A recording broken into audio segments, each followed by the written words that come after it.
kepercayaan yang diberikan FIFA kepada Indonesia. Saya sudah perintahkan kepada Ketua PSSI untuk betul-betul disiapkan betul. Kalau venue-nya kan memang sudah ada dari yang kemarin sudah kita perbaiki, artinya tinggal digunakan, tetapi manajemen semuanya harus disiapkan betul. Iya, nanti kan dicarikan solusi. Stadion kita kan juga bukan hanya GBK, yang lain kan ada JIS, ada di Manahan, ada di Harupat, ada banyak. Hebat, JIS karya Anies senilai 5 triliun rupiah baru diresmikan, langsung mau direnovasi PUPR. Termasuk tadi stadion JIS, ya pasti kita akan cek. Ya.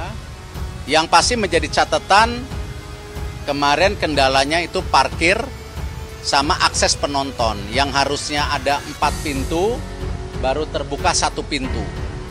Nah ini yang tentu harus kita antisipasi keselamatan daripada supporter. Jangan sampai supporter tidak pulang ke rumah dengan selamat. Nah akses-akses ini yang harus dipastikan. Ini kisah yang paling konyol sepanjang sejarah. Sebuah proyek yang digadang-gadang menjadi legasi paling top dari Gubernur DKI Jakarta yang lalu, Anies Baswedan, kini harus direnovasi. Padahal proyek bernama Jakarta International Stadium, disingkat JIS, itu baru diresmikan pada 24 Juli 2022, belum genap setahun. Namanya boleh keren, namun tak ada satupun perhelatan sepak bola bergengsi yang dilakukan di sana. Jangankan pertandingan bertaraf internasional macam PSSI versus Argentina baru-baru ini, duel klub domestik pun belum pernah dilakukan di tempat ini. Paling banter, stadion ini pernah digunakan untuk pertunjukan konser musik. Bayangkan, stadion olahraga senilai 5 triliun rupiah baru bisa dipakai untuk konser musik.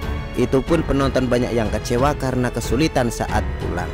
JIS ini didesain, dibangun siap aktivitas kegiatan internasional. Dikit aja Pak. Ya. Terus kalau soal kendala yang itu parkir dan akses penonton itu gimana?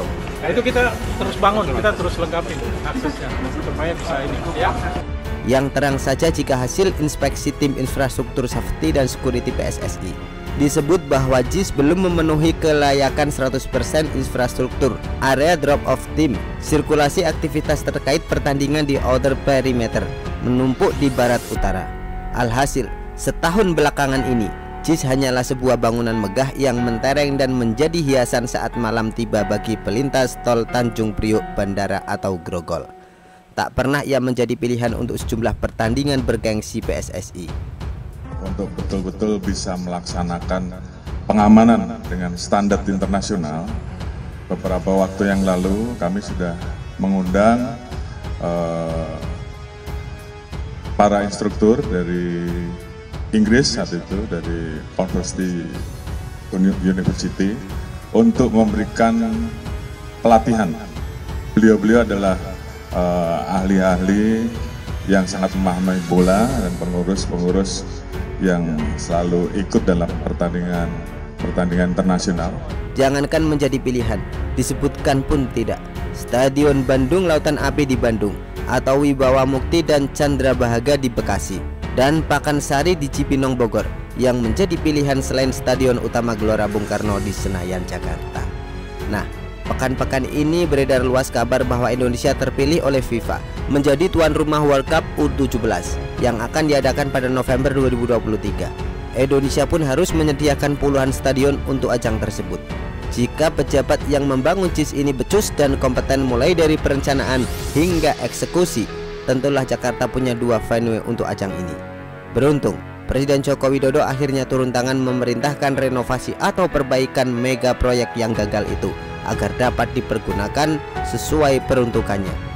Tentu, Presiden Jokowi sangat infrastruktur mindset. Itu tidak mau jika fasilitas olahraga semahal itu setahun ini mubazir dan dibiarkan saja mubazir. Padahal Indonesia sedang berada pada titik motivasi mengukir prestasi sepak bola yang tinggi. Mendapat perintah Presiden, Menteri Pekerjaan Umum dan Perumahan Rakyat PUPR, Basuki Hadi Mulyono pun mengatakan siap merenovasi JIS. Menurut dia, akses dan parkir menjadi masalah utama yang perlu diperhatikan dalam renovasi JIS. Namun sebelumnya, ia akan berkoordinasi dulu dengan Ketua Umum PSSI Erick Thohir. Tidak diketahui berapa banyak biaya lagi yang harus dikeluarkan pemerintah pusat untuk perbaikan proyek yang dikerjakan oleh Anies Baswedan kala masih menjabat DKI 1 dan yang dibangga-banggakan oleh para pendukungnya secara membabi buta. Bukan soal besar atau kecilnya anggaran renovasi JIS yang akan dikeluarkan pemerintah pusat. Namun, pada kasus inilah fakta yang paling nyata terlihat bahwa seorang Anies Baswedan bahkan tidak becus dalam perencanaan hingga eksekusi. Pengawasan pun lemah. Untuk urusan proyek yang nilainya 5 triliun rupiah saja dia tidak becus. Apalagi urusan perumahan dan pemukiman warga. Itu saja tidak beres. Bagaimana mau jadi presiden RI? Ngeri-ngeri sedap. Sadarlah Bung. Begitulah kura-kura. Artikel diambil dari Syu.com, ditulis oleh Ferdinandus. Bagaimana menurut Anda?